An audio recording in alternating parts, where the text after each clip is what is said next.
वो तिथि जो होती है बहुत ही मायने रखती है।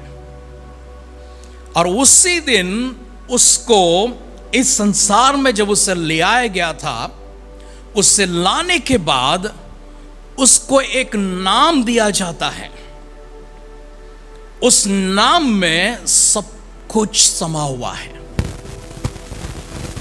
नाम हम लोग वैसे ही रख देते हैं, कभी कोई किसी से मांग कर रखते हैं, कभी कोई किसी और को जिम्मेदारी देते हैं, लेकिन नाम बहुत ही महत्वपूर्ण होता है। जिस नाम के पीछे सब कुछ जुड़ा हुआ है, उस नाम के पीछे उसकी सारी भविष्य, और जो वो भविष्य इतिहास में जब बदल जाती है, वो सब उसी के नाम के पीछे जुड़ा हुआ है। आपके नाम के पीछे सब कुछ जुड़ा हुआ है। आपके नाम के पीछे आपका घर जुड़ा है, आपका वाहन जुड़ा है, आपकी पढ़ाई जुड़ी हुई है, आपकी हर वस्तु जुड़ी हुई है। अगर आप शादीशुदा है तो आपके जीवन साथी का नाम भी उसके साथ में जुड़ा है। आप अगर माता पिता होगे तो आपके बच्चों के साथ में आपका नाम जुड़ा है। ये नाम से सब कुछ होता है, सब कुछ नाम में समा चुका है। ये बहुत महत्वपूर्ण है। लेकिन आने वाले दिनों में हम जब देखेंगे, ये नाम आगे से कोई भी नाम नहीं बुलाएंगे, इसकी महत्व को घटाकर इसकी संख्या में लेकर जाएंगे, जिसके का सैंपल आप लोग आधार के रूप में देख रहे हो। आपका एक नंबर है जो आज मोबाइल नंबर है, आपका एक नंबर है जो आज आधार नंबर है। आप कल से नाम से नहीं पुकारे जाएंगे, कल से आप नंबर से पुकारे जाएंगे। नंबर से पुकारे जाने वाले व्यक्तियों में सबसे महान, सबसे ज्ञानी और सबसे पराक्रमी, सबसे शक्तिशाली और सबसे बड़ा व्यक्ति इस धरती के ऊपर होगा एक व्यक्ति जिसका संख्या है, जिसकी संख्या है 666। क्योंकि नाम बदल जाएगा, आगे नाम नहीं रहेगा, आगे संख्या होगी। और उस संख्या में अगर आप फुटबॉल खेलते हैं या फिर आप क्रिकेट खेलते हैं, उसमें रुचि रखते हैं, तो कुछ लोग हैं जो 10 नंबर लेना चाहते हैं, कुछ लोग हैं जो 6 नंबर लेना चाहते हैं, कुछ लोग हैं जो 9 नंबर लेना चाहते हैं। वे अपनी न्यूमरोलॉजी को उसके साथ में, अपने अंक गणित को उसके साथ में छोड़ देते हैं। कल आने वाले दिनों में नाम हट जाएगा, लेकिन नाम सबसे महत्वपूर्ण है। और वह मनुष्य जिस दिन उसने जन्म लिया है, वो दिन भी सबसे मायने रखता है। जब इंसान की जीवन में सब घट जाती है, खराब हो जाती है, बुरे हो जाते हैं, तो वो अपने जन्मदिन को कोसने लगता है। किस मनहूस घड़ी में मैं जन्मा हूं, किस खराब घड़ी में मेरी जन्म हुई है कि मेरे साथ जो कुछ भी होता है बुरा होता है, गलत होता है, नुकसान होता है। जिस तरह से अय्यूब ने कहा, मैं उस दिन को स्मरण करता हूं और उसे कोसता हूं जिस दिन में मैं जन्म लिया था। ये उसने तब कहा था जब उसके पास सब खो चुका था, उसके बाद सब घट चुकी थी। उसका घर उसका ना रहा, उसकी संपत्ति उसका ना रहा, उसके बच्चे जिंदा ना रहे, उसकी पत्नी उसके साथ नहीं रही, उसकी सेहत उसके साथ नहीं रही, उसका धन दौलत सब उसे छोड़कर जब चला गया, उस दिन वो कहने लगा, मैं उस दिन को स्मरण करता हूं और मैं उसे कोसने लगता हूं जिस दिन मैंने जन्म लिया था। हम आज जिस दिन को स्मरण कर रहे हैं, वो दिन है प्रभु यीशु मसीह के इस संसार में अपने कदम को रखा हुआ एक दिन। लेकिन यीशु मसीह की शुरुआत यहां से नहीं होती है। मैं आपको सारे क्रम में लेकर जाऊंगा, एक एक क्रम में लेकर जाऊंगा, एक एक दिन में लेकर जाऊंगा कि कब, कहां पर क्या क्या हुआ था, क्यों हुआ था और कैसे हुआ था। यीशु मसीह का आरंभ यहां पर नहीं। अगर वो आरंभ होते तो वो मनुष्य हो जाते हैं, वो परमेश्वर नहीं बन सकते। हम सबके एक आरंभ है, हम सबके एक अंत है, लेकिन मसीहा की कोई आरंभ नहीं है, मसीहा का कोई अंत भी नहीं है। इस बात को वो व्यक्ति बताते हैं जिस व्यक्ति ने इस धरती को छोड़कर आकाश में जाकर, उस आकाश में से एक और आकाश में जाकर, उस आसपास से एक और आसपास में जाकर, उस तीसरी आसमान में पहुंचने के बाद वहां पर स्वर्ग में कुछ ऐसी बातें हो रही हैं जिन बातों को उसने देखा था और जिन बातों को उसने सुना था, सारी घटनाओं को मन में रखता और नीचे उतराता है। उस व्यक्ति के सिवाय किसी और में इतनी सारी प्रकाशन नहीं मिली थी कि वो परमेश्वर के बारे में पूरी तरह से जान सके, उनको पहचान सके, और उस व्यक्ति का नाम है पौलुस। पौलुस वो व्यक्ति है जिसके देह में, जिसके जीवन में कोई ऐसी कमजोरी थी, इसलिए वो कहता है कि परमेश्वर से कि प्रभु मुझे चंगा कर दे, चंगा कर दे, चंगा कर दे। लेकिन जब वो चंगा ना हुआ तो परमेश्वर की ओर से उसको एक आवाज मिलती और कहती है, चंगाई नहीं, मेरी अनुग्रह तेरे लिए काफी है। अगर चंगाई मिल जाती तो पौलुस ये बात नहीं कहता कि जो प्रकाशन मुझे मिल रही है वो प्रकाशन बहुत से बड़े बड़े हैं। अगर ऐसा ना होता तो चंगाई मुझे मिल जाती, मेरी प्रकाशन रुक जाती, क्योंकि मैं अहंकारी हो जाता। परमेश्वर किसी ना किसी उद्देश्य से, मकसद से किसी ना किसी व्यक्ति के जीवन में या हर व्यक्ति के जीवन में कोई संकट को रखता है, कोई उपद्रव को रखता है, कोई परेशानी को रखता है, कोई दर्द को रखता है, कोई नुकसान को रखता है, किसी प्रकार की हानि को रखता है, जिससे वो व्यक्ति उड़े ना, उछले ना, वरन वो अपने आप को वो नम्र कर सके, दबा सके और परमेश्वर की राह में दीनता के साथ वो चल सके। इसी बात को पौलुस कहता है कि परमेश्वर ने मुझसे कहा, मैंने 3 दफा प्रार्थना की थी, लेकिन उन्होंने कहा कि मेरी अनुग्रह तेरे लिए काफी है। बिना चंगाई के उसी दर्द के साथ में वो जिया और दर्द के साथ में वो मर गया है। कुछ दर्द हमारे जीवन में हमारे साथ में आते हैं और हमारे साथ में ही जाते हैं। कुछ दर्दों को हम लोग मिटाने के लिए दुआएं करते हैं, प्रयास करते हैं, लेकिन वो दर्द मिटते नहीं हैं। इसलिए प्रभु को धन्यवाद कहे हर दर्द के लिए, हर नुकसान के लिए, हर पीड़ा के लिए, हर समस्या के लिए, क्योंकि परमेश्वर की कुछ और योजना, उद्देश्य उसके बाहर खड़ी दिखाई पड़ती है। पौलुस स्वर्ग में जाकर परमेश्वर के स्वर्ग में जो कुछ भी कार्य हो रहे हैं, सारे कार्यों को देखता है और देखकर नीचे उतर आता है। 14 वर्षों तक वो किसी से कुछ नहीं कहता है। 14 वर्ष वो अपने आप में सारी बातों को रखता है, लेकिन एक दिन जब अचानक उसको आवश्यकता पड़ी, तब उसने कह दिया लोगों से कि मैं एक मनुष्य को जानता हूं जो आज से 14 वर्ष पूर्व तीसरे आसमान में गया था। वहां पर जो स्वर्ग में जो बातें हो रही थी, जिससे हम लोग यहां पर उच्चारण नहीं कर सकते हैं, ऐसी कुछ बातों को देखकर वो नीचे आता, सुनकर वो नीचे आता। अब यही पौलुस कहते हैं अपनी फिलिप्पी की कलीसिया को लिखते हुए 2 अध्याय में, उस पत्री में लिखते हैं वो कि यीशु मसीह एक निर्णय को ले रहे थे स्वर्ग में। इससे आंखों देखा हुआ हाल की तरह, कमेंट्री की तरह पौलुस ने बताया है, कमेंट्री की तरह यूहन्ना ने बताया है, और कमेंट्री की तरह मैं भी आपको लूका की तरह, यूहन्ना की तरह, पौलुस की तरह, पतरस की तरह, सभी की तरह आंखों देखा हुआ हाल आपको बताऊंगा कि क्या क्या हुआ था, कैसे हुआ था। पौलुस कहता है कि स्वर्ग में एक ऐसी कार्य हो रही है और वो कार्य इतनी महत्वपूर्ण है, इतनी महत्वपूर्ण है, और उसकी जो प्रक्रिया उन्होंने बताई थी बहुत सुंदरता से बताई है, जिसे आपको समझने के लिए मैं यहां से कुछ उदाहरण को लेकर बताऊंगा।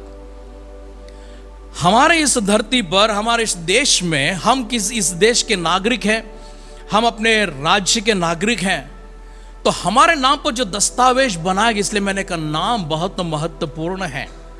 आप किसको जन्मे हैं, आपका नाम क्या है, आप कहां पर जन्मे हैं, आपकी मातृभूमि कौन सी है, आपकी मातृभाषा कौन सी है, आपकी देश कौन सी है।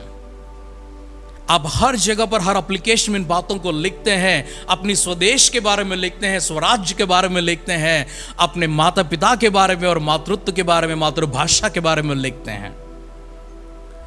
इसका मायना यह है कि अगर आपको यहां से कहीं और जाना पड़ा, कहीं और अगर जाना पड़ा, आप कहेंगे कि मुझे यह देश अच्छा नहीं है, मुझे विदेश में जाकर किसी और देश में मुझे बस जाना है, तो वहां पर आपको अर्जी देना पड़ेगा।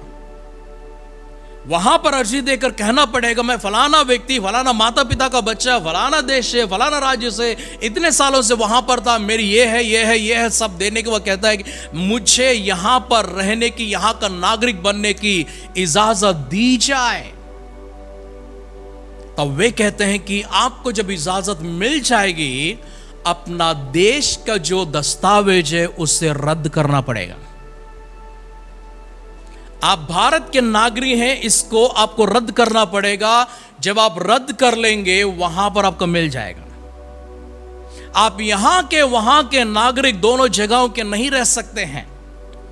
आप यहां से वहां चले गए, उसके बाद में आप बोलेंगे मैं ऑस्ट्रेलिया का नागरिक हूं, मैं अमेरिका का नागरिक हूं, मैं यूरोप का नागरिक हूं, मैं यूके का नागरिक हूं। आप कहेंगे क्योंकि आपकी नागरिकता, आपकी सभ्यता जो है वो बदल चुकी है।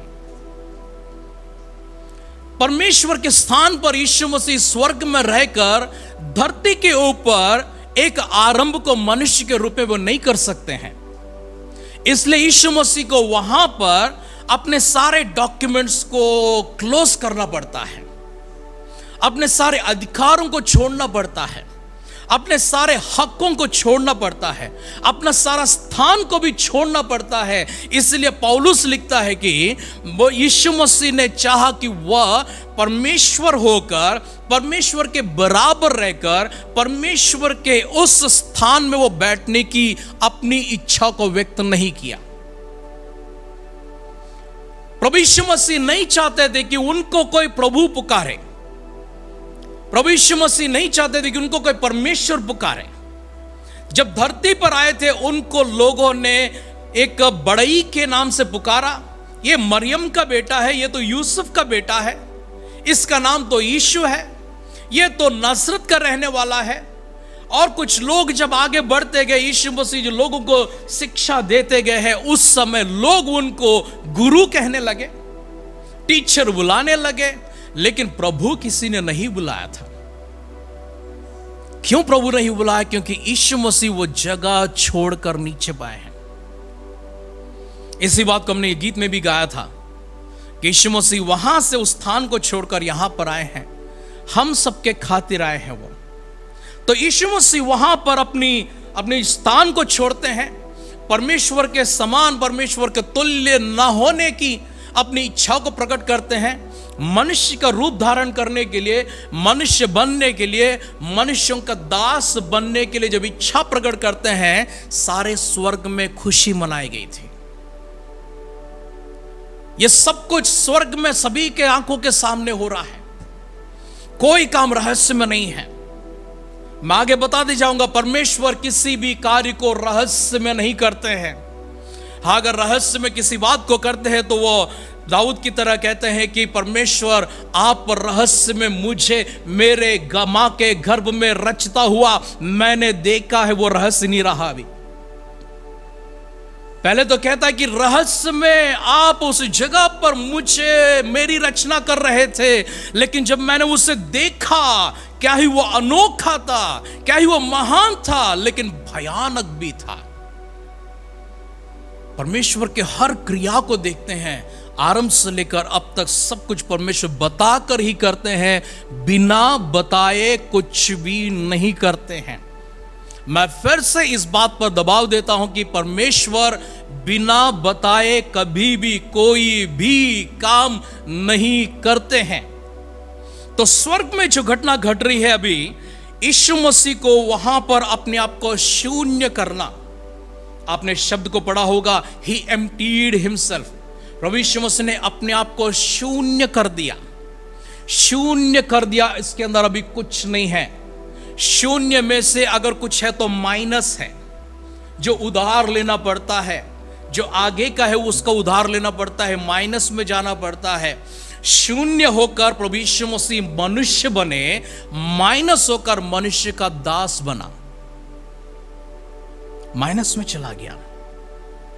आपके रेफ्रिजरेटर में टेम्परेचर है, कोल्ड टेम्परेचर है, जो +7 डिग्री सेंटीग्रेड तक होती है आपके रेफ्रिजरेटर के अंदर, जो -7 तक जाती है आपके डीप फ्रीजर के अंदर। जब तक आपका टेम्परेचर माइनस में ना जाए तब तक ठंड नहीं आएगी। अब जो हम लोग बाहर यहाँ पर देख रहे हैं, हम तो बहुत अच्छा पंखा डाल के बैठे हैं। कभी कोई मुझे बाहर से फ़ोन करते हैं तो बोलते हैं ठंड कैसे हो, पर हम कहते हैं पंखा चला। अभी भी पंखा चल रहा आपका, अभी पंखा चल रहा है। अगर आप हरियाणा जाओगे, चंडीगढ़ जाओगे, आप यहाँ पर दिल्ली जाओगे, जगहों पर जाओगे, शिमला जाओगे, हिमाचल जाओगे, सब लोग घर पर रूम हीटर लगा कर बैठे हुए हैं। अगर हमारी ये कलीसिया उत्तर प्रदेश में कहीं पर, दिल्ली में कहीं पर होती है तो आज हम लोग पंखे नहीं चलाते, हम लोग पूरा रूम हीटर्स लगाए होते थे। तो माइनस की जो टेम्परेचर की बात है, जो माइनस की, जो मनुष्य की जो स्थिति की बात है, यीशु मसीह करते हुए मनुष्य का दास का रूप लेने के लिए तैयार हो गए थे। स्वर्ग में बहुत बड़ा सन्नाटा का समय था ये, लेकिन खुशी का भी समय था। खुशी का समय इसलिए कि एक बहुत बड़ी कारण से प्रभु यीशु मसीह अपने आप को कुर्बान कर रहे हैं। प्रभु यीशु मसीह अपने आप को बलिदान देने के लिए वहां पर निर्णय ले चुके हैं। ये घटना वहां पर घट जाती है। यीशु मसीह वहां से शून्य हो गए, वहां से मिट गए। सभी की आंखों के सामने यीशु मसीह वहां से मिट गए हैं, वो नहीं रहे हैं। समझ रहे मेरी बात को आप लोग? वहां से मिट गए हैं। जैसे कभी आप लोग ये मैजिक देखते हैं, मैजिक में आंखों के सामने से अचानक से कुछ गायब हो जाता है। जब ये सारी प्रक्रिया चल रही थी, उनकी आंखों के सामने वो सिंहासन पर बैठा हुआ वो यीशु मसीह, इस सारी प्रक्रिया खत्म होते ही अचानक से वहां से गायब हो जाते हैं। अब उनकी अस्तित्व स्वर्ग में नहीं रही। अभी वे वहां से धरती के ऊपर आते हैं, लेकिन धरती के ऊपर आने से पहले जैसे स्वर्ग में कार्य होने लगती है, धरती पर दूसरे कार्य होने लगती है। और वो कार्य होता है कि अगर यीशु मसीह वहां से हट जाते हैं तो यहां पर कहां पहुंचेंगे, यहां किसके घर पहुंचेंगे? वहां पर तो परमेश्वर का वो बेटा कहलाकर वहां पर बैठ रह गए थे, वो परमेश्वर की जगह पर थे। लेकिन यहां धरती पर आएंगे, किसी ना किसी का बेटा बनना पड़ेगा। अगर किसी का बेटा नहीं बना, आप लोग नहीं लिख सकते जाकर अपने एप्लीकेशन में कि मेरा मां का नाम नहीं है, मेरा पिता का नाम नहीं है। अगर आप अनाथ होते तो अलग बात है। आप अनाथ होते तो वैसे, अगर कोई जंगल में पैदा होकर जंगल से बाहर आ गए तो कहते ठीक है आपका कोई माता पिता नहीं, लेकिन फिर भी इतनी आसानी से कोई नहीं मानेंगे। कोई अनाथ आश्रम में आपको लेकर जाते तो वहां के लोग अपना नाम देंगे आपको। एक नाम जरूरी है और वे आपके माता पिता होकर खड़े रहेंगे। यहां पर पहुंचना है तो यहां पर नाम लिखवाना जरूरी है, और नाम माता पिता का भी लिखवाना बहुत जरूरी है। और यीशु मसीह जब यहां पर उतरा रहे थे, उस समय वहां का जो राजा है, सम्राट है, उसने आदेश दिया कि सारी प्रजा का संख्या लिखना शुरू कर दो। धरती के ऊपर जितनी प्रजा है उनकी गिनती करो। और गिनती कैसी होगी? सभी को घोषणा किया गया है कि सब लोग आओ, अपना अपना नाम लिखवा कर जाओ। अब यीशु मसीह किसका नाम लिखाएंगे, कहां लिखवाएंगे? इसलिए उनके यहां पर आने से पहले मनुष्य का रूप लेकर, एक छोटे से शिशु के रूप में उनको जन्म लेने से पहले उन्हें यहां पर आकर किसी इंसान से बात करना पड़ा। और वचन कहता है कि परमेश्वर ने जो स्वर्ग से देखा तो उनको सब में से एक नम्र व्यक्ति दिखाई पड़ा, वो व्यक्ति है मूसा। परमेश्वर ने जो स्वर्ग से देखा तो एक व्यक्ति दिखाई पड़ा जो विश्वास योग्य है, वो व्यक्ति है अब्राहम। परमेश्वर ने स्वर्ग से जब देखा तो उनकी कार्य को आगे बढ़ाने के लिए कोई व्यक्ति मिला जिसका नाम है नूह, जो धरती के ऊपर उसके जैसा धर्मी कोई ना था। इसलिए जब परमेश्वर ने जांचना शुरू किया, परखना शुरू कर दिया, खोजना शुरू कर दिया, तो उन्हें एक कुंवारी मिलती है जिसका नाम मरियम है, जिसके बारे में लिखा हुआ है कि वो धर्मी स्त्री थी। वो अपने चाल चलन में, अपने चरित्र में वो निर्दोष थी। लेकिन उसकी विवाह हो चुकी थी, विवाह तो नहीं होते, मंगनी हो चुकी थी उनकी। अब मंगनी हो चुकी है, लेकिन यीशु मसीह को मरियम का गर्भ में परमेश्वर उससे पवित्र आत्मा के सामर्थ से प्रवेश करवाना है। यह अनुमति के बगैर नहीं हो सकता, यह अनुमति के बगैर नहीं हो सकता। आपकी सोच के लिए मैं छोड़ देता हूं, आप किसी स्त्री को देखने के लिए गए विवाह के लिए, और खबर मिली है कि वो 3 महीने की गर्भ धारण कर चुकी हैं, तो आप क्या बोलेंगे? कांग्रेचुलेशंस, मैं बाप बन गया, सबको मिठाई बांट कर आएंगे आप लोग? नहीं आएंगे इस तरह से, बड़ी हंगामा कर कर आ जाएंगे वहां पे, ऐसे छोड़कर नहीं आएंगे, बहुत हंगामा कर देंगे, इतना हंगामा कर देंगे कि सारा गांव एक हो जाएगा। क्योंकि जाते समय मैं तुमको सबक सिखा कर जाऊंगा। जब यीशु मसीह को यहां पर उतराना था, एक कुमारी की आवश्यकता थी, और वो कुमारी की मंगनी हो चुकी थी यूसुफ नाम का एक धर्मी व्यक्ति के साथ में। मरियम भी धर्मी थी, वो भी धर्मी थे। बहुत अच्छे गुण उनके बारे में लिखे गए हैं, लक्षण उनके बारे में लिखे गए हैं कि वे धार्मिकता के आधार पर, नीति के आधार पर चलने वाले पवित्र लोग थे। यूसुफ अपने घर पर चला गया मंगनी करके, मरियम अपने घर पर रह गई। यूसुफ अपने घर पे है, मरियम अपने घर पे है, दोनों ही नाजरत में है, लेकिन दोनों ही अलग अलग है। और स्वर्ग से एक दूत उतराते हैं और सीधे अचानक वो उतराकर मरियम के यहां पर पहुंचकर मरियम को अभिवादन करते हैं और उससे कहते हैं कि तुमने परमेश्वर की दृष्टि में दया को प्राप्त किया है। अब ये खबर सुनने के बाद उसे बहुत अच्छा लगा, बड़ी खुशी की बात है ये।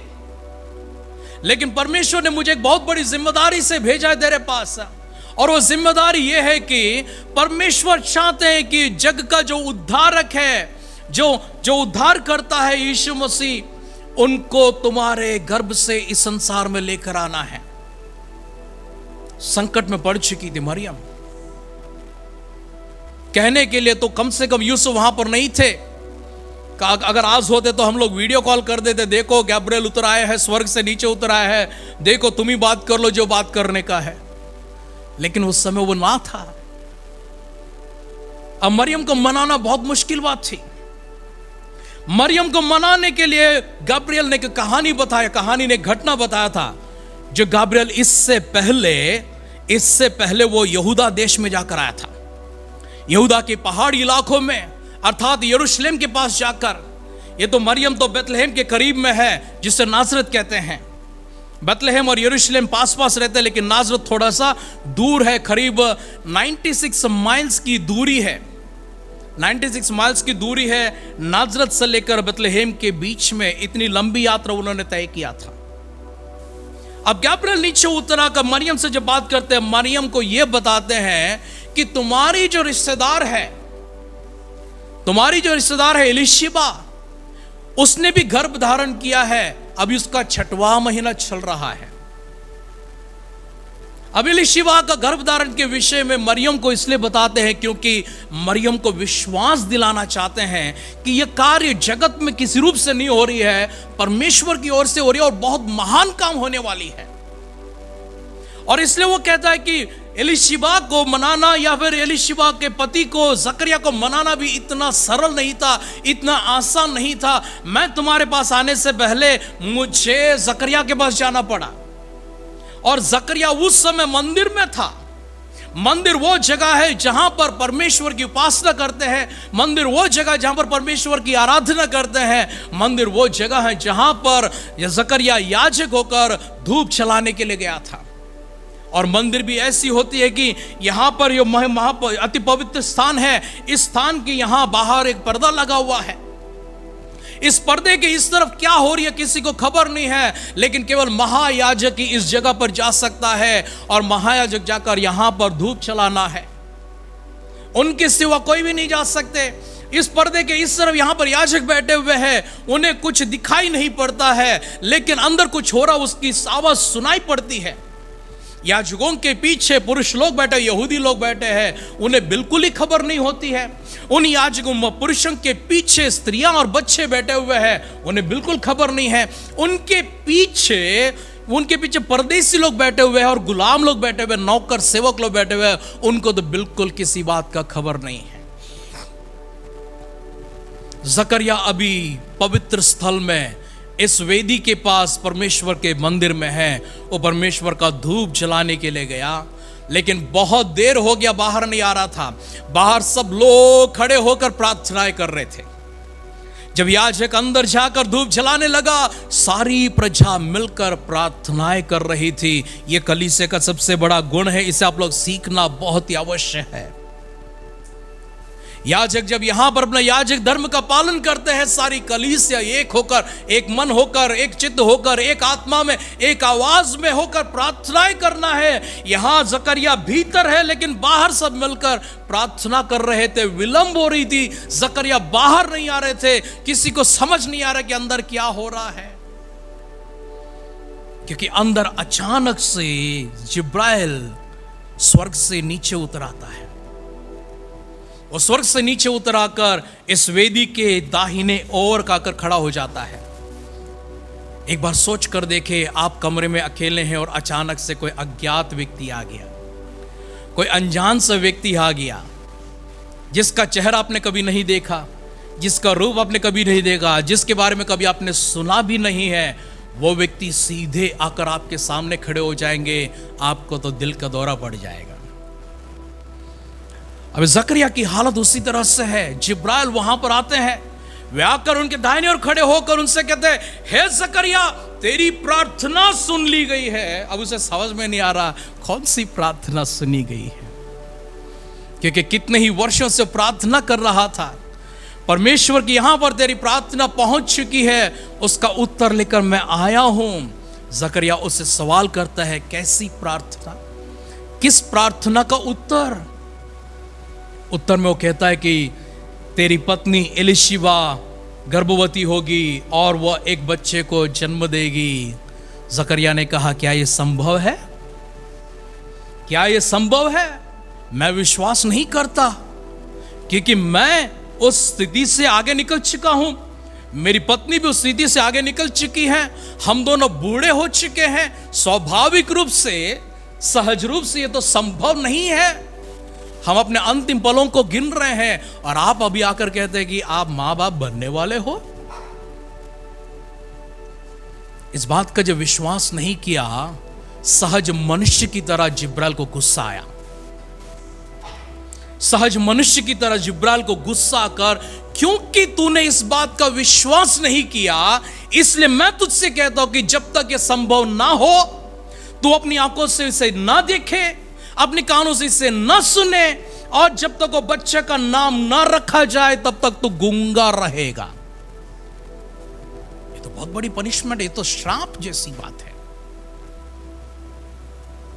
तुरंत तो गूंगा हो गया, बाद में नहीं हुआ, तुरंत गूंगा हो गया। उसके बाद कहता है, मैं जिब्राइल हूं जो परमेश्वर के सानिध्य में रहता हूं।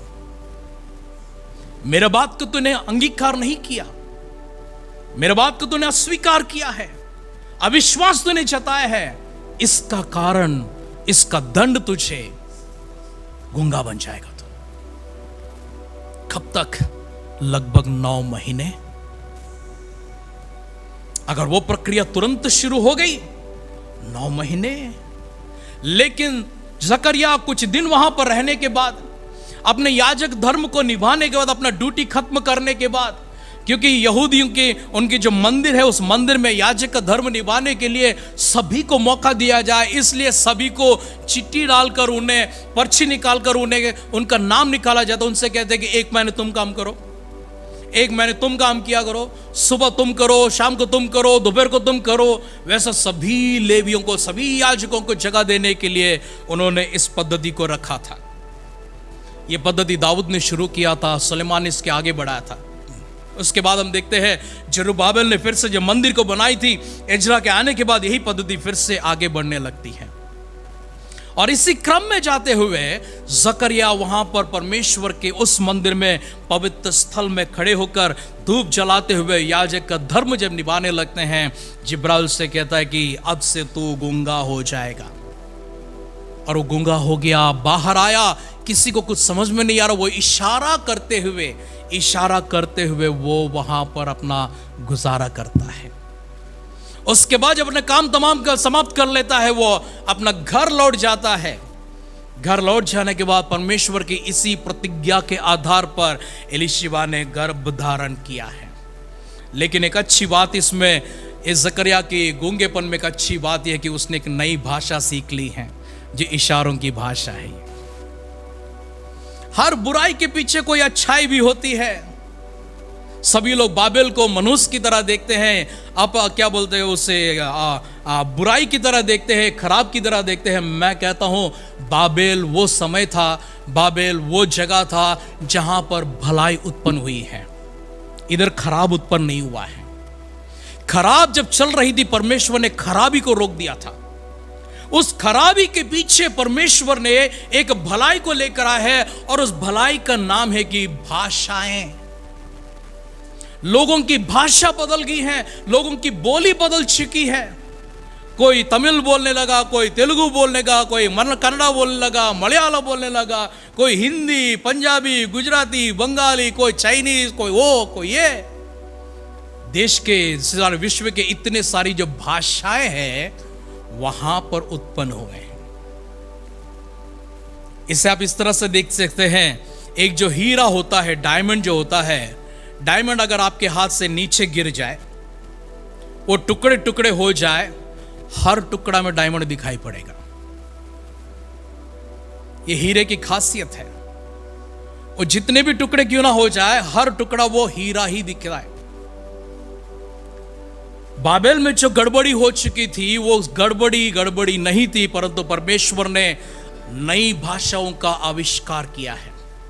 आप जानते हैं, आज फिर से एक भाषा की ओर हमारी मानव जाति दौड़ लगा रही है। एक भाषा, सारे विश्व में एक भाषा।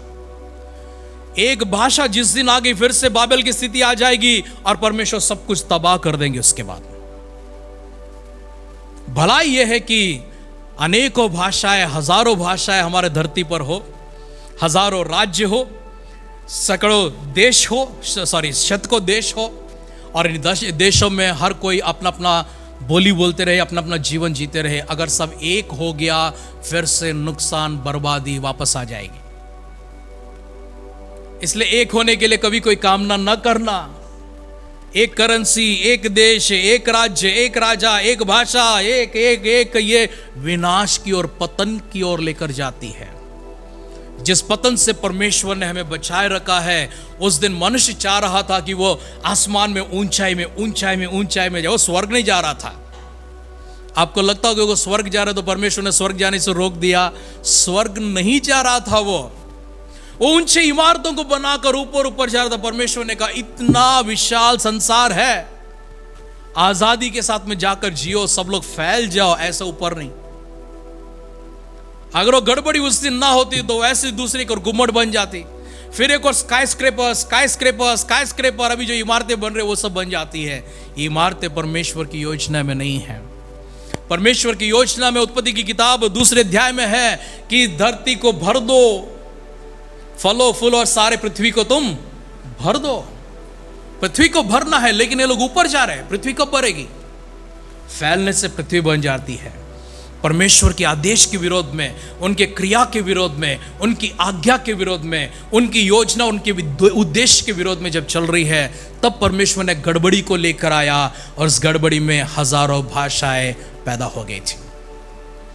जकरिया के पास जब जाते हैं, जकरिया ने नई भाषा सीख ली है, और 9 महीने में बड़ी सरल रीति से नई भाषा बोलने लगा है। लेकिन पहले तो लिख रहा था, वो लिख कर रखता है।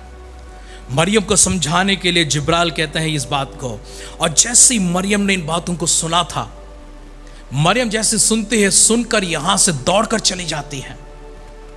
कहां जाती है? यूसुफ के पास नहीं जाती है, वो सीधे एलिशबा के पास जाती है।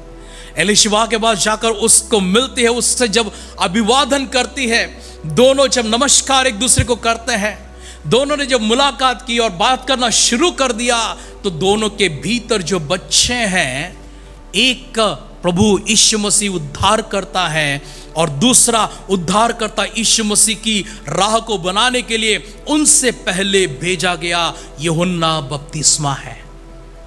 हमने बस इतना देखा है कि उनके जो गर्भ में था, एलिशबा के गर्भ में जो बच्चा था यूहन्ना, वो उछल पड़ता है, वो कूदने लगता है। वो सिर्फ कूदता नहीं है, उद्धार करता प्रभु यीशु मसीह से वो बातें करता है।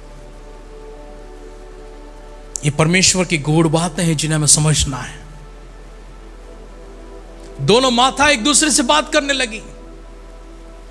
अभी मरियम यहां पर एलीशिबा से बात करती है, एलीशिबा मरियम से बात करती है। दोनों ही पवित्र आत्मा से भरे जाते हैं। वचन में लिखा कि दोनों ही पवित्र आत्मा से भर दिए गए। कहां से पवित्र आत्मा? वही पवित्र आत्मा जो यीशु मसीह के साथ में इनके घर पे आया था। यीशु मसीह के साथ में जो पवित्र आत्मा मरियम के पास उतर आते हैं, वही पवित्र आत्मा मरियम के साथ रह जाते हैं। और जैसे एलीशिबा और मरियम की मुलाकात होती है, एलीशिबा भी अभी पवित्र आत्मा से परिपूर्ण होकर वे परमेश्वर की महिमा करने लगते हैं, परमेश्वर की महान क्रियाओं को वर्णन करने लगते हैं। और मरियम से एलीशिबा कहती है, धरती के ऊपर जितनी भी स्त्रियां हैं, सारे स्त्रियों में तू ही धन्य कहलाएगी। इस बात को मरियम ने अंगीकार किया था और मरियम ने जिब्राइल से कहा कि परमेश्वर धन्य है, महान है, जिसने मुझे इस योग्य समझा कि धरती के ऊपर सारे स्त्रियों में मैं महान कहलाई जाऊं। जिब्राइल अपना काम को करके चला गया था। मरियम और एलीशिबा दोनों मिलकर बातें कर रहे थे। यीशु मसीह और यूहन्ना बपतिस्मा गर्भ के भीतर वो लोग दोनों बातें कर रहे थे। जकरिया बाहर खड़ा होकर देख रहा था। जकरिया बोल नहीं सकता है। वो चाहता कि वो भी मुंह खोलकर कुछ बोले। वो चाहता कि उसका वर्णन करे, किस तरह से वो जिब्राइल उनके पास सतराया था, कैसे उनसे बातें हुई थी, कैसे उसने विश्वास किया था, कैसे वो बेसब्री से और 3 महीने के बीतने के लिए इंतजार कर रहा है। अगर किसी को काउंटडाउन वहां पर था तो सबसे पहले एलीशिबा को काउंटडाउन है, अब खत्म हो चुका है। और एक दिन, आज नहीं तो कल, आज नहीं तो कल, आज नहीं तो कल डिलीवरी का समय है। उससे ज्यादा दर्द में, उससे ज्यादा बेसब्री से बैठा हुआ है जकरिया, जिसकी जबान बंद हो चुकी है, उसे बांध रखा गया है। वो खोल नहीं सकता, बोल नहीं सकता जब तक वो बच्चा ना आए। और बच्चा आने के बाद 8 दिन इंतजार करना पड़ेगा, क्योंकि 8वां दिन उसका खतना किया जाता है और 8वां दिन उसका नामकरण होता है। यही कारण है कि ख्रिस्ती कलीसिया, जो आराधना करने वाले प्रभु यीशु मसीह के आराधक हैं, हम लोग क्रिसमस के साथ में 1 तारीख को भी हम लोग आराधना करते हैं। ये नई वर्ष है, नई शुरुआत है। ये कारण क्या है कि उस दिन यीशु मसीह का खतना किया गया था और यीशु मसीह को यीशु कहकर नाम दिया गया था। अब यूहन्ना के घर पर हैं, सभी लोग आए हैं, रिश्तेदार लोग आए हैं, पड़ोसी लोग आए हैं, गांव वाले आए हैं, सभी लोग आए हैं, सब लोग यहां पर हैं। जकरिया अकेला बैठा हुआ है, क्योंकि वो गूंगा हो चुका था, इसीलिए किसी ने उसकी सलाह भी लेना अच्छा नहीं समझा। किसी ने उसके पास नहीं, कोई उसके पास नहीं गया, किसी ने उससे बात भी नहीं किया। शायद हो सकता वहां पर जो दूसरा याजक है, वो याजक आते हैं और आकर इनका नाम जकरिया रखते हैं। जब जकरिया रखा गया तो जकरिया की पत्नी एलीशिबा ने कहा कि इसका नाम जकरिया नहीं, यूहन्ना रखना, यूहन्ना रखना। तब सब लोगों ने पूछा, तुम्हारे घर पर तो यूहन्ना नाम कोई है ही नहीं, ना तुम्हारे रिश्तेदारों में कोई है, ना तुम्हारे गांव में कोई है, यूहन्ना किसी का नाम नहीं है। यह कैसे संभव है? कोई अनजान नाम को, कोई नई नाम को तुम देना चाहते हो? तब चलो इसके पिता से पूछ लेते हैं, उसको पूछ लेते। चलो वो जकरिया तुम क्या कहते हो? जकरिया लिख कर कहता है कि यूहन्ना। जैसे जकरिया ने यूहन्ना आखिरी अक्षर लिखा, उसकी जबान खुल गई और मुंह से भी यूहन्ना कहने लगा। वो तब तक वो गूंगा था, 9 महीनों के ऊपर वो गूंगा रह चुका था। अभी उसका आनंद का समय है। इससे पहले 3 महीने पहले वो उसकी पत्नी एलीशिबा को और मरियम को, दोनों को पवित्र आत्मा से भरे होकर बड़े बड़े बातें करता हुआ सुना था, उसने देखा था, उसने इंतजार किया था, बोल नहीं सकता। अब जैसे उसकी जबान खुल जाती है, वो तुरंत तो पवित्र आत्मा से पूर्ण हो जाता है, वो पवित्र आत्मा से भरे जाता है। और परमेश्वर की महिमा करना शुरू करता है, यीशु मसीह के बारे में कहना शुरू करता है, उनका अपना बेटा यूहन्ना के बारे में कहना शुरू करता है कि वो कौन होने वाला है, क्या होने वाला है, क्या करने जा रहा है। एक सच्चे याजक का जो धर्म है अभी फिर से जकरिया निभाना शुरू करता है। उसका गूंगापन खत्म हो गया, अभी बोलना शुरू कर दिया। लेकिन इस घड़ी को देखने से पहले ही 3 महीने तक मरियम वहां पर रही। 3 महीने तक मरियम वहां पर रही, एलिशबा के साथ में रही। एलिशबा के साथ में रहकर उससे बल देती गई, खुद भी बल प्राप्त करती गई है, क्योंकि दोनों ही पवित्र आत्मा पूर्ण है और दोनों ही भीतर जो बच्चे हैं यीशु और यूहन्ना, दोनों भी पवित्र आत्मा से पूर्ण है। सारा घर का माहौल पवित्र आत्मा से भरा हुआ था। एक बार कल्पना करके देखे उस घर को जिस घर में हर व्यक्ति पवित्र आत्मा से पूर्ण हो जाता है और परमेश्वर की दुहाई उनकी महिमा होने लगती है। उसी तरह से जकरिया के घर पर एलिशबा को, मरियम को, यूहन्ना को और यीशु को देखते हैं। 3 महीने रहने के बाद वो अपने घर चली जाती है। घर नहीं जाती, वो सीधा पहुंचती है यूसुफ के पास। लेकिन यूसुफ के पास मरियम पहुंचने से पहले, मरियम के पास जो जिब्राइल आया था, वो अपनी दूसरी जिम्मेदारी को लेकर यूसुफ के घर जाता है। यूसुफ के घर जाता, यूसुफ तो सोया हुआ था, इसलिए उसको जगाता नहीं है, उसको सोने दिया। उसके स्वप्न में जाता है, जिब्राइल उसके दर्शन में जाता है और उसके स्वप्न में होकर उससे बातें करना शुरू करता है। उससे कहता है, हे यूसुफ, तू भी धर्मी है, उसके बारे में भी लिखा हुआ है, तू भी धर्मी है और परमेश्वर की उस उद्धार के लिए और यरूशलेम के, इस्राएल के छुटकारे के लिए बाट जोहने वाला व्यक्तियों में से तू भी एक है। तो अपनी मंगेतर मरियम को रहस्य में छोड़ने की जो तूने निर्णय ली है वो अच्छा नहीं है। जिब्राइल को मालूम पड़ गया था, परमेश्वर को मालूम पड़ गया था, इसलिए परमेश्वर ने इस घर को, इस परिवार को बचाने के लिए तुरंत अपना दूत जिब्राइल को फिर से भेजा। देखिए किस तरह से जिब्राइल आते हैं, जकरिया के पास आते हैं, चले जाते हैं। 6 महीनों के बाद में मरियम के पास में आते हैं, चले जाते हैं। मरियम 3 महीने तक एलिशबा के पास में यहूदा देश में रहती है, जकरिया के घर पर। अब 3 महीनों के बीच में जब यूसुफ को खबर मिल चुकी है तो यूसुफ ने रहस्य में उसको त्यागने का, उसको तलाक देने का निर्णय कर लिया था।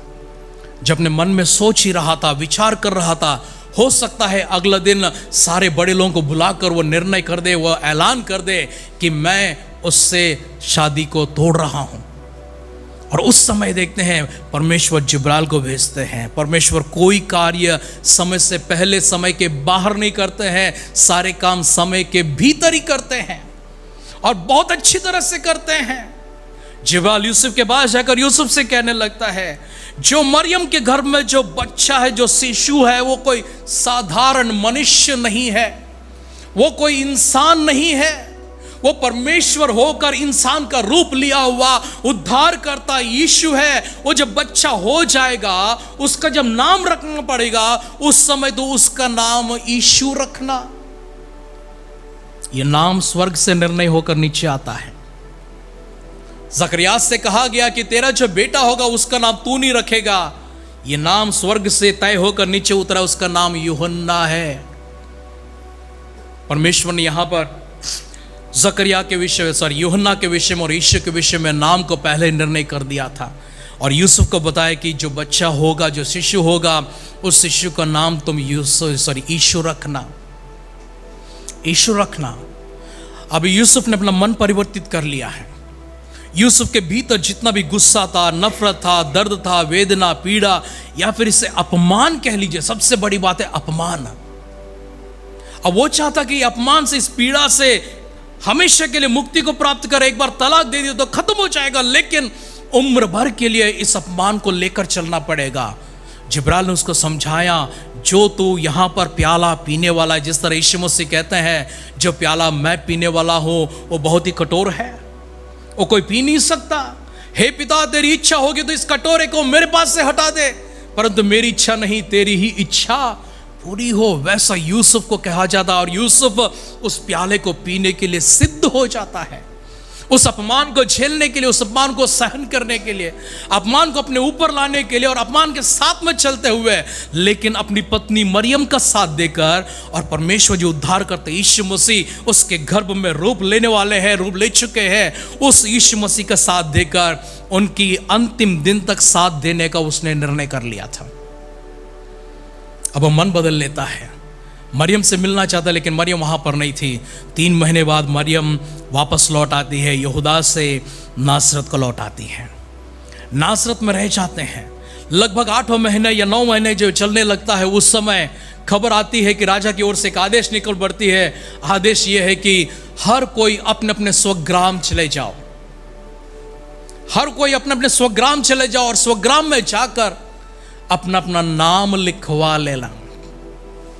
बड़ी ताज्जुब की बात है, बड़ी दुख की बात है। मैं जब इस घटना को मैं देख रहा था, यहूदा, और यहूदा में जो बेतलहम है वो काफी दूर नहीं था, बहुत ही करीब था, लेकिन यूसुफ का घर का वहां पर कोई नहीं था, ना मरियम का संबंधी कोई वहां पर था।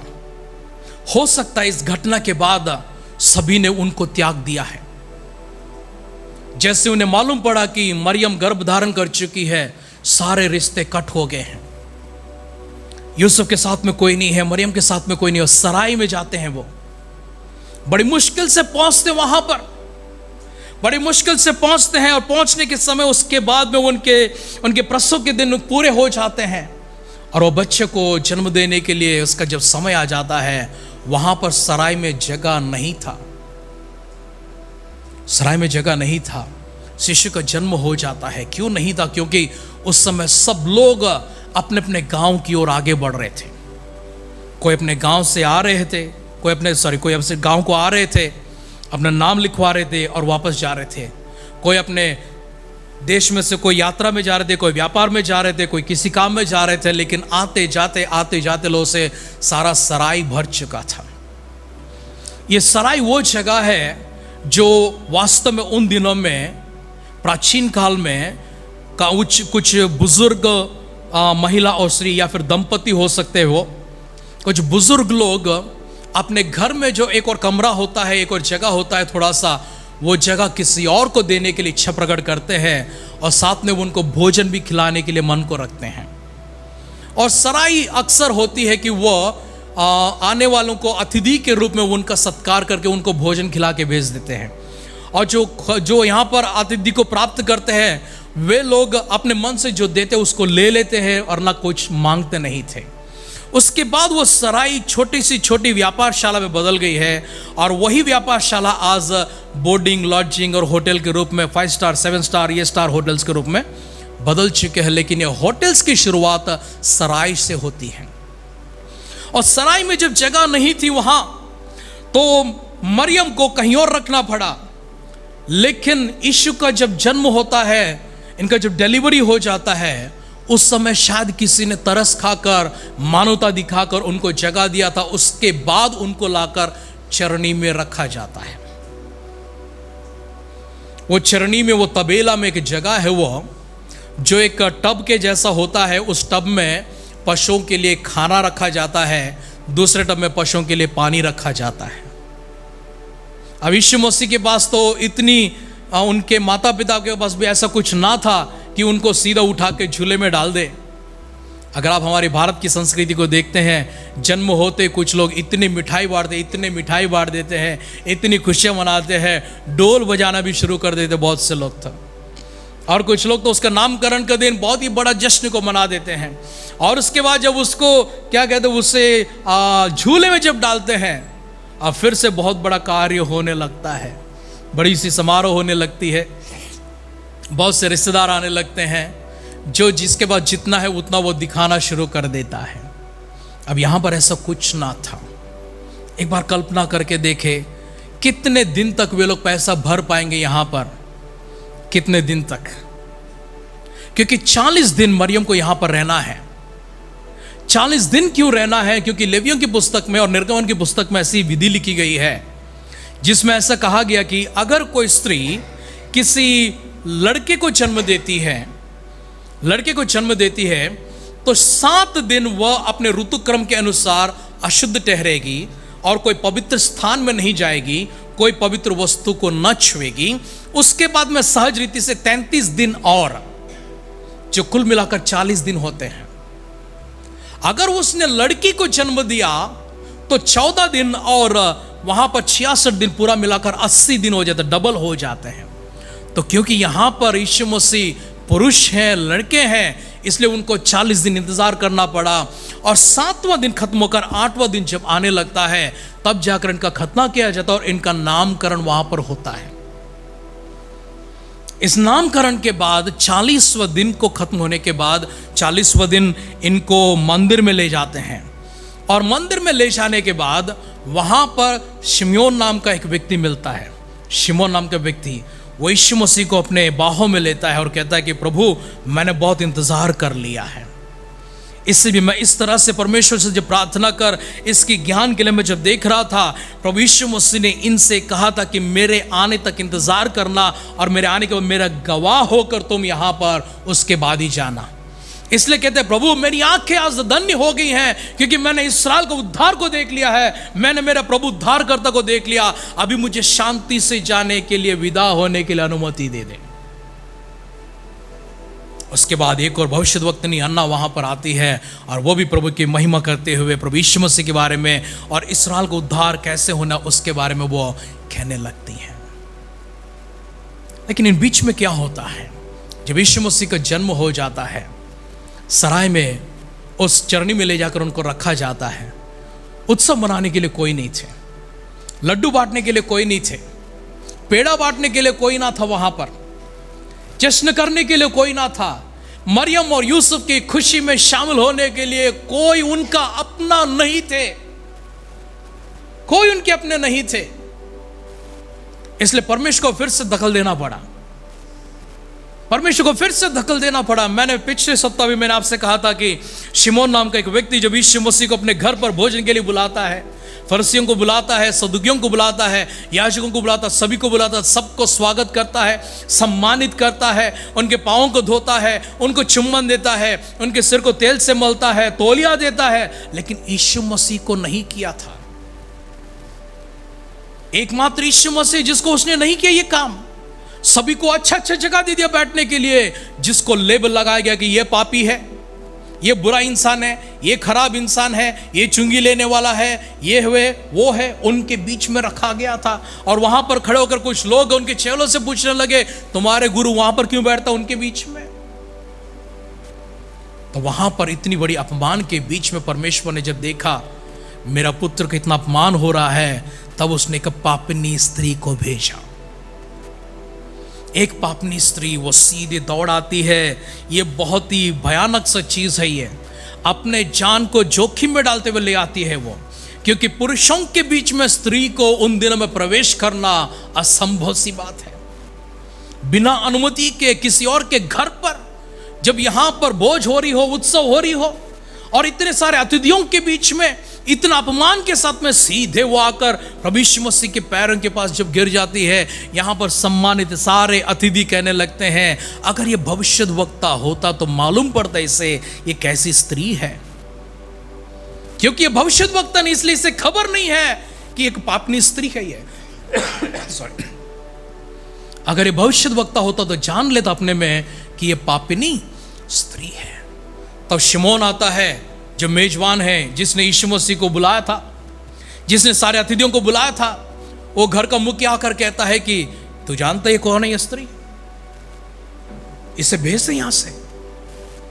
तब यीशु मसीह कहते हैं, शिमोन, जब मैं तेरे घर पर आया था तूने मुझे पांव धोने के लिए पानी नहीं दिया, ना तूने मुझे तौलिया दिया है, तूने मुझे तेल से नहीं मला, तूने मुझे चुंबन नहीं दिया है। लेकिन ये स्त्री मेरे आने वाले दिन की, मेरी कब्र की, मेरी समाधि की, मेरी मृत्यु की एक एक एक सूचना के रूप में वो आकर मेरी यहां पर सेवा करती है। तो इसे रोक नहीं सकता, तो इसे रोक नहीं सकता। और जब इत्र की शीशी को फोड़कर वहां पर उसके यीशु के पैरों के ऊपर डालते हैं, तो कोई कहता है इसे बेचकर, अधिक पैसों में बेचकर गरीबों को दान क्यों नहीं दिया। जब प्रभु की अपमान होने लगती हैं, प्रभु की जब निंदा होने लगती है, प्रभु के साथ जब अन्याय होने लगता है, तो परमेश्वर स्वर्ग से किसी ना किसी को किसी ना किसी रूप में भेजते हैं। यहां पर जब यीशु मसीह का जन्म हुआ, मरियम को, यूसुफ को मायूसी ही दिखाई पड़ी है। ना इनके घर से कोई है, ना उनके घर से कोई है। यूसुफ कहां गया था? वो गया था बेतलहम में। बेतलहम कौन सी जगह है? उसके पुरखाओं की जगह है, उसके पिता की जगह है, उसके परिवार की जगह है। वो यहूदा के बेतलहम में, एफ्रता में वो पहुंच चुका था। उसे दाऊदपुर कहते हैं, दाऊद का शहर कहते हैं। वो उसी दाऊद के घर में यहूदा के गोत्र, यहूदा का गोत्र मतलब याकूब के 12 बेटों में से एक बेटा यहूदा, उसके गोत्र में यिशै, यिशै का मतलब दाऊद का पिताजी। दाऊद के घर पर, उसके घराने में यूसुफ का जन्म होता है, और यूसुफ के घर पर आज यूसुफ का बेटा होकर यीशु का जो जन्म होता है, वहां से कोई नहीं आया। कितनी दूरी थी उनकी? अंबरनाथ वेस्ट से ईस्ट जितनी दूरी नहीं थी, लेकिन कोई एक व्यक्ति नहीं था। इसलिए परमेश्वर ने जब देखा, परमेश्वर ने फिर से स्वर्गदूत को भेजा। स्वर्गदूत को भेजा, कहां पर भेजा? किसके पास भेजा?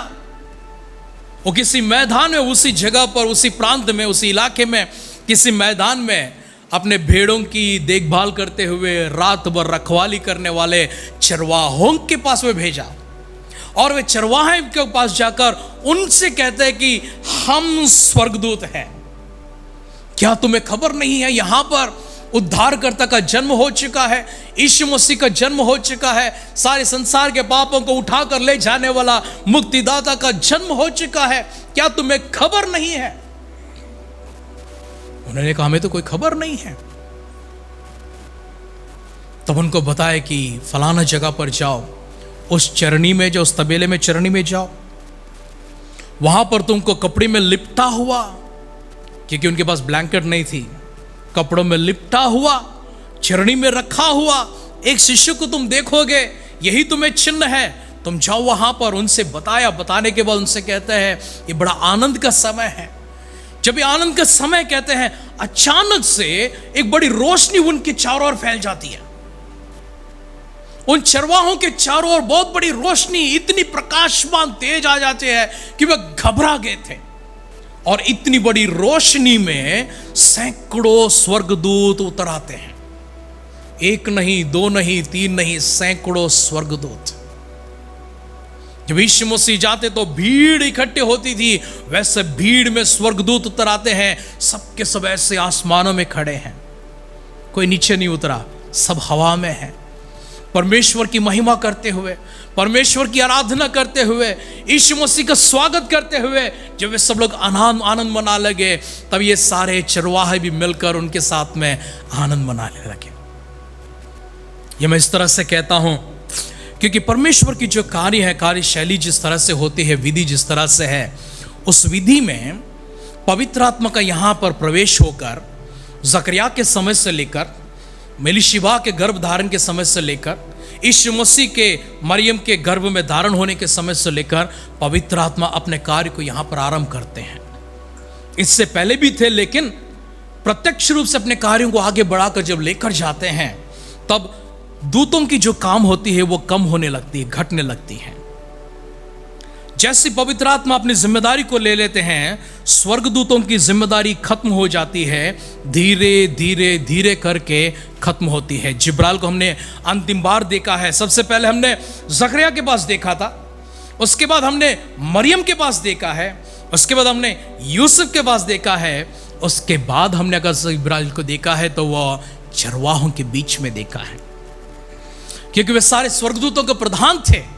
और उस प्रधान के साथ में सैकड़ों स्वर्गदूत आकर एक अंतिम गीत को गाते हैं। It's a final song, it's a last song, it's a farewell song. यह अंतिम गीत इसलिए मैं कहता हूं क्योंकि इसके बाद स्वर्गदूत अपनी जिम्मेदारी को यहां से हटाकर स्वर्ग की ओर लेकर चले जाते हैं, वे वापस नीचे नहीं आते हैं। क्योंकि यहां पर कार्य कौन कर रहे हैं? पवित्र आत्मा कर रहे हैं। पवित्र आत्मा जब काम कर रहे हैं तो पवित्र आत्मा की जिम्मेदारी को लेते हैं। कुछ आगे पीछे, छोटा छोटा, थोड़ा थोड़ा करके एक दो घटनाएं होती हैं, लेकिन प्रत्यक्ष रूप से सारे स्वर्गदूत नहीं आते हैं। स्वर्गदूत फिर कब आएंगे? स्वर्गदूत तब आएंगे जब पवित्र आत्मा कलीसिया को उठाकर मध्याकाश में लेकर जाएंगे। पवित्र आत्मा कलीसिया को उठाकर मध्याकाश में जब बीच बीच आसमान में लेकर जाएंगे, तब यीशु मसीह स्वर्ग से अपने महिमा को लेकर, पिता की महिमा को लेकर हमसे मिलने के लिए आएंगे। तब फिर से स्वर्गदूत लोग धरती के ऊपर काम करना शुरू करेंगे।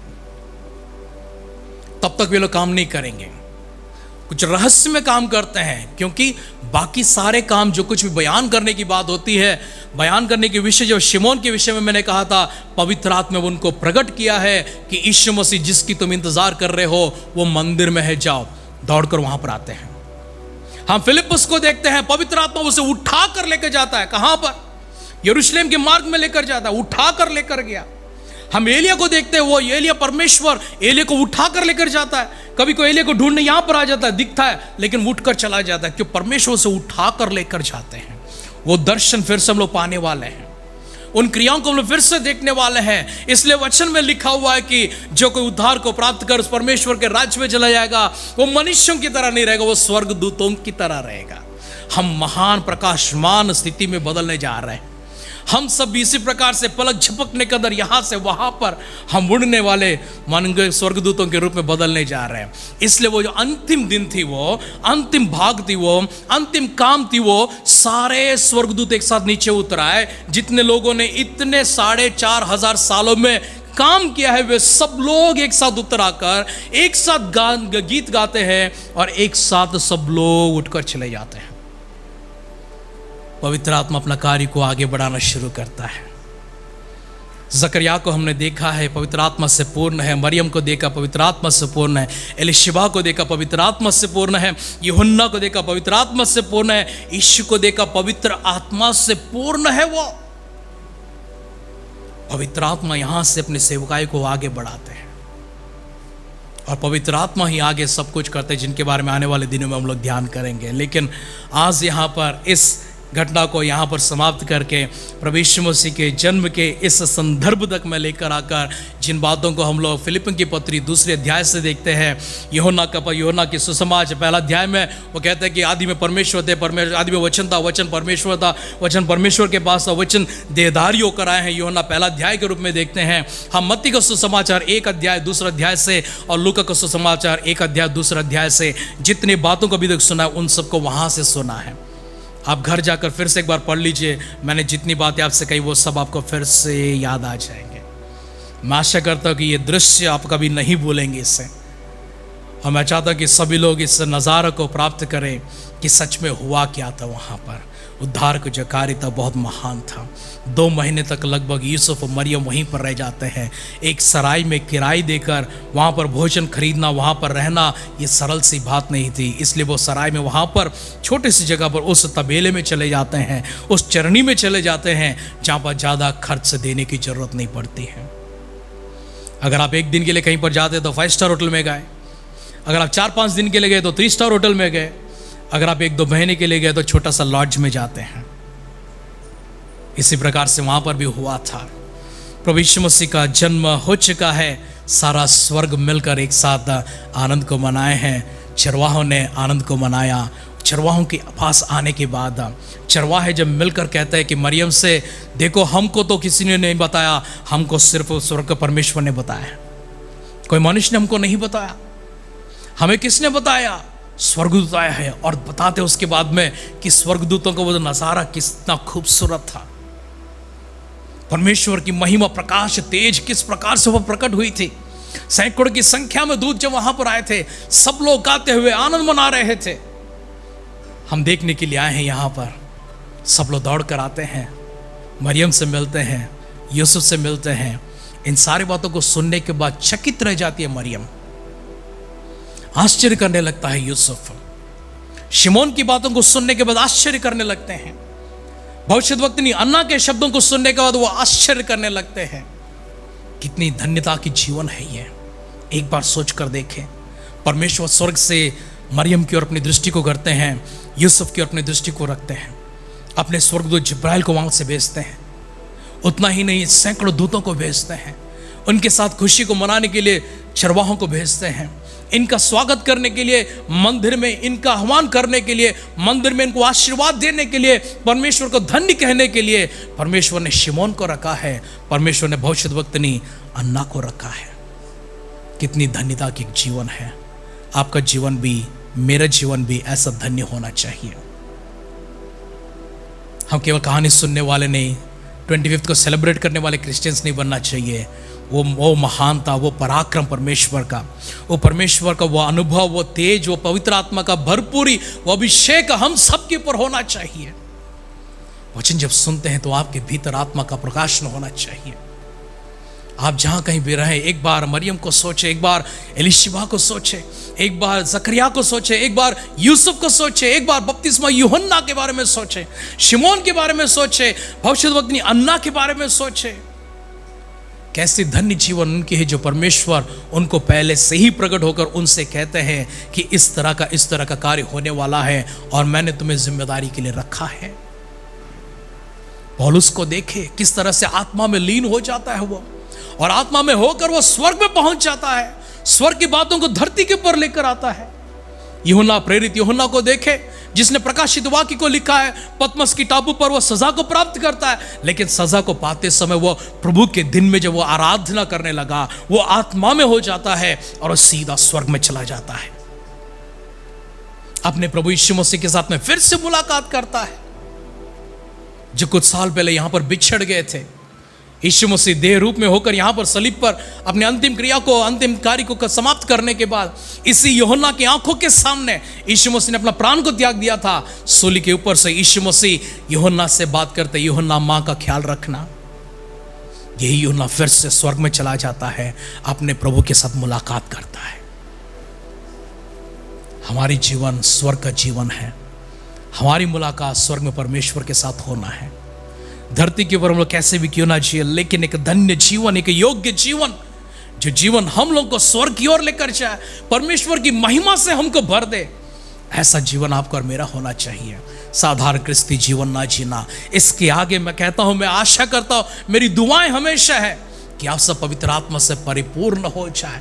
जकरिया की तरह भविष्यवाणी करें, एलिशिबा की तरह भविष्यवाणी करें, मरियम की तरह भविष्यवाणी करें, यूहन्ना की तरह गर्भ के भीतर ही आत्मा को प्राप्त कर उछलते रहे, अपने मुक्तिदाता के साथ मुलाकात करते रहे। क्रिसमस का यह संदेश परमेश्वर आपको, आपके जीवन में सच में एक नई जीवन को लेकर आए, एक नई पहचान को लेकर आए, एक नई मुकाम पर आपको लेकर जाए, एक नई स्थिति में आपको खड़ा करें। आज से आपको देखने वाले पवित्र आत्मा से परिपूर्ण होता हुआ देखने पाए। सिरों को झुकाएंगे, आंखों को बंद करेंगे, छोटी प्रार्थना करेंगे। सर्वशक्तिमान पिता परमेश्वर, हम आपको धन्यवाद करते हैं, स्तुति, प्रशंसा, महिमा, गौरव प्रभु जी आपकी देते हैं। सुंदर सा समय प्रभु एक भाग्य के रूप में आपने हमारे जीवन में रखा है। आभार प्रकट करते पिता परमेश्वर, उस नज़ारों को आपने हमें दिखाए हैं, उन सारी घटनाओं को प्रभु जी आपने हम सामने प्रभु जी रखा है। प्रभु यीशु मसीह किस उद्देश्य के साथ, किस रीति से यहाँ पर उतर आए हैं, सारी बातों को आपने प्रकट किया है। प्रभु जी शुक्र अदा करते हैं, अपने जीवन को पूरी तरह से निष्ठा के साथ में जीकर, व्यवस्था के अधीन में होकर आगे बढ़ते हुए सलीब के पास जाते हैं, मृत्यु के पर, पाप के पर जय को प्राप्त करते हैं, पुनरुत्थान होते हैं, हमारा सबका प्रभु जी उद्धारकर्ता बनते हैं। धन्यवाद करते पिता परमेश्वर उस उद्धार के लिए, धन्यवाद करते पिता परमेश्वर उस कुर्बानी के लिए, धन्यवाद करते पिता परमेश्वर आज की इस घड़ी के लिए। शुक्रिया अदा, आदर, सम्मान परमेश्वर आपको देते हैं प्रभु जी। एकत्रित हमारे सारे परिजनों को, वचन जितने भी सुन रहे प्रभु जी, सभी को आपकी दृष्टि में लेकर आते हैं। सभी को परमेश्वर अपनी महानता से भरने, अपनी आत्मा से भरने प्रभु जी, अपने स्पर्श प्रभु, अपने अभिषेक प्रभु जी, परमेश्वर पिता परमेश्वर मकाश प्रेश प्रभु जी, एक तेज रोशनी उनके ऊपर उतराने के लिए दुआ करते हैं। जीवनों को बदल दीजिए, आगे प्रभु जी महानता से आगे बढ़ाते रहिए। प्रभु यीशु मसीह के बादलों के आगमन के विलंब हो गए, कल सुबह फिर से एक बार हम मिलकर आपकी स्तुति करने, आराधना करने, सभी को सजीवों की संख्या में, भाग्यवानों की संख्या में संभाले रखें। अगर ऐसा ना तो प्रभु के राज्य में हम सबको शामिल करने के लिए दुआ करते हैं। प्रार्थना पिता आपने सुनकर दिए उत्तर के लिए धन्यवाद करते हुए हमारे उद्धारकर्ता और प्रभु यीशु मसीह के नाम से इस प्रार्थना को मांगते हैं, सुन और कबूल कर पिता। पिता परमेश्वर का प्रेम और पुत्र यीशु मसीह के अनुग्रह, पवित्र आत्मा की संगति, सहभागिता हम सबके साथ में प्रभु यीशु मसीह के बादलों के आगमन के समय तक सदा के लिए बरकरार रहे। आमीन।